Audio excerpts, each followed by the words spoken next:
Match শুরুর আগে কত কথা, কত হুঙ্কার, কিন্তু শেষ পর্যন্ত হলোটা কি? মনুমেন্টালের স্কোরবোর্ডে এটাই ফাইনাল। একটা সময় তো মনে হচ্ছিল ব্রাজিলকে আবারও না ওই 7-আপের স্মৃতি মনে করিয়ে দেয় আর্জেন্টিনা। ব্রাজিলকে তাদের আসল জায়গা চিনিয়ে দিয়ে রাফিনিয়ার উদ্ভট কথাবার্তাকে ছেলে মানুষই বলছেন কোচ স্ক্যালোনি। তাই তো ক্ষমা করে দিয়েছেন ব্রাজিলিয়ান ফরওয়ার্ডকে।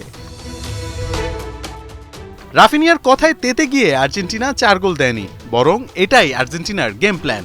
তারা আসলে এভাবেই খেলে থাকেন। তাই তো ম্যাচ শুরুর আগে এমন কথাবার্তা বলা যে উচিত নয় তা বুঝিয়ে দিয়েছেন আর্জেন্টাইন কোচ। এটা ব্রাজিল আর্জেন্টিনা, এই ম্যাচ নিয়ে এমন সব কথা বলার দরকার নেই। আমরা সেজন্য এভাবে খেলিনি। আমি রাফিনিয়াকে ক্ষমা করে দিয়েছি, কারণ আমি জানি সে ইচ্ছা করে এটা বলেনি, সে তার দলের হয়ে বলেছে।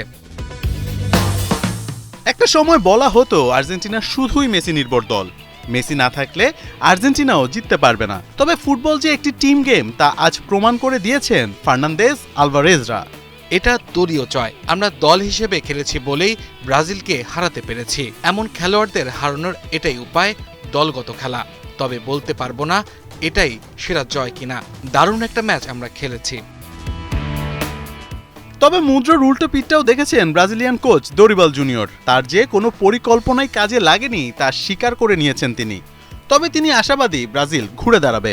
প্রথম মিনিট থেকেই আমাদের পরিকল্পনা কাজে লাগেনি।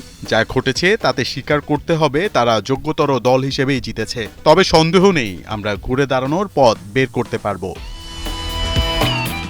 কিন্তু রাফিনিয়াকে নিয়ে তর্ক শেষই হচ্ছে না।